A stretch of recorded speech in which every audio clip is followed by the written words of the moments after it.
They say if you walk too deep into the forest behind the ancient Warri palace, you'll hear whispers in a language no one speaks anymore. They call it the language of the kings. Some say the Warri crown is cursed. That anyone who tries to erase its legacy suffers a fate worse than death. This is not just a story about a kingdom. This is a story about a prophecy, blood, and a forgotten throne that still cries out for revenge.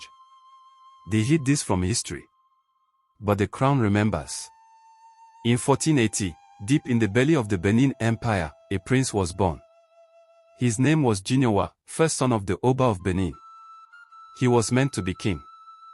But one dark night, a strange ritual took place. The priest said he had been chosen by spirits to begin a new kingdom, far away in the southern swamps. He was banished, or protected, no one knows the truth. What we do know is this.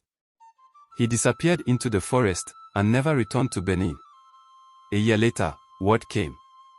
He had founded a kingdom called Warri, built on swamps, fish, blood, and spirits. And from that day, strange things began to happen.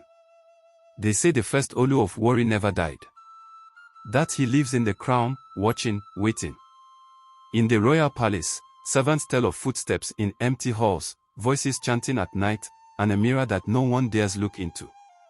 When the Portuguese arrived in the 1500s, they were drawn to this kingdom not just for trade, but for its power. They even took a Warri prince to Europe. He returned years later. But he had changed. He didn't speak his native tongue anymore. He wore black robes. He refused to enter certain shrines. And one night, he screamed in his sleep. "They follow me, from the water, they won't stop." This prince became Olu of Warri, one of the first African kings to be trained in Portugal. But some believed he brought something dark back with him. The Warri kingdom grew rich. It had guns, trade, ships, alliances. But the British didn't like it. They couldn't control the Olu. They couldn't read the secret letters between Warri and Portugal. And they feared the ancient things the people whispered about the crown. So, they did what they always did. They banned, they signed treaties, and they tried to silence the throne. Many royal family members vanished. Some were arrested. Some were poisoned. Others simply disappeared into the creeks, never to be seen again. But even in silence, the crown pulsed with life. Because the spirits of Warri never forgot. As Nigeria was colonized and Warri's influence faded, something strange began to happen. Anyone who mocked the kingdom publicly died mysteriously. A British general reportedly went mad after stealing royal ivory from the palace. A local politician who mocked the Olu on radio was found dead in his home, with his face frozen in horror, as if he had seen something no human should. An elder whispered, "You can kill a king, but you cannot kill the spirits that crowned him." In 2021, a new Olu of Warri was crowned.